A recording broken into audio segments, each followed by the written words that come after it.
കുറേ കാലമായിട്ട് നമുക്കിവിടെ MLA ഇല്ല ഗുരുവായൂർ. പാർലമെൻറ്റിലൊക്കെ ലീഡ് ചെയ്യാറുണ്ട്.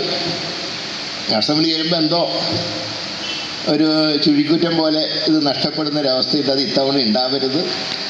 2001 ശേഷം നമുക്കിവിടെ MLA ഇല്ലാത്ത ക്ഷീണം തീർക്കണം. നമ്മുടെ ഗവൺമെൻറ് ഉണ്ടാവണം.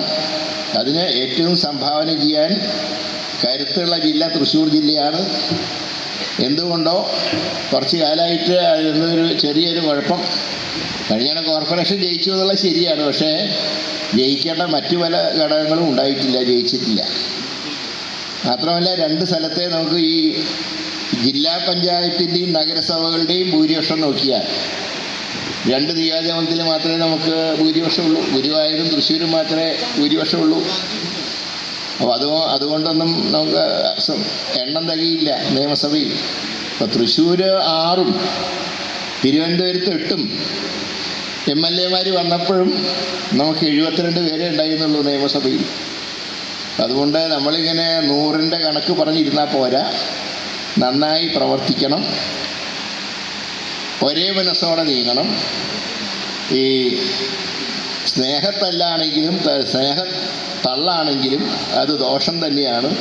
തല്ലലും മോശമാണ്, തള്ളലും മോശമാണ്. അത് സ്നേഹത്തിൻ്റെ ഭാഷയിലാണെങ്കിലും എന്താ പറയണ്ടത്, ദേഷ്യത്തിൻ്റെ ഭാഷയിലാണ്, രൗദ്രത്തിൻ്റെ ഭാഷയിലാണെങ്കിലും ആ തള്ളലൊന്നും ഇലക്ഷൻ ജയിക്കാൻ സഹായകരമല്ല. ആ തള്ളുന്ന നേരം കൊണ്ട് പാർട്ടിക്ക് വേണ്ടി കുറച്ച് അധ്വാനിച്ചാൽ അത്രയും വോട്ട് നമുക്ക് കിട്ടും. ഞാൻ അത്രേ പറയുന്നു. ഈ ക്യാമറയിൽ ചിത്രം വരാനും TV ഇങ്ങനെ തല എത്തിയിട്ട് നോക്കും, ഇതൊക്കെ അവനവൻ വിചാരിക്കുന്നത് അറിയോ, നാട്ടുകാരൊക്കെ കാണുന്ന. പക്ഷെ നാട്ടുകാരെന്താ വിചാരിക്കുക എന്നുള്ള മാത്രം മനസ്സിൽ കാണുന്നില്ല. ഇയാൾ സ്ഥിരം ഒരു കുറ്റീനെ പുറകിൽ കാണുന്നുണ്ടല്ലോ എന്നാണ് ഈ രാഷ്ട്രീയമൊന്നും ഇല്ലാത്തവർ സാധാരണ പറയുക.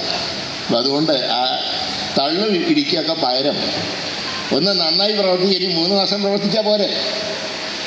പിന്നെ 4-5 വർഷക്കാലം സുഖമല്ലേ നമ്മുടെ സർക്കാർ വരുമ്പോൾ. ഒന്ന് ആലോചിച്ച് നോക്കൂ. ആ നല്ല ഇത്രയും നാളത്തെ എത്ര കേസുകളപ്പോൾ ഓരോ പ്രവർത്തകൻ്റെ പേരിൽ.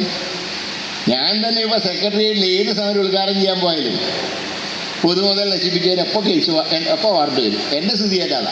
തിരുവനന്തപുരത്താകുമ്പോൾ എന്നും പരിപാടി ഉണ്ടാകും സെക്രട്ടറിയേറ്റിന് മുമ്പിൽ. ഓരോ തവണ പോകുമ്പോഴും ഓരോ കേസുണ്ടാവും.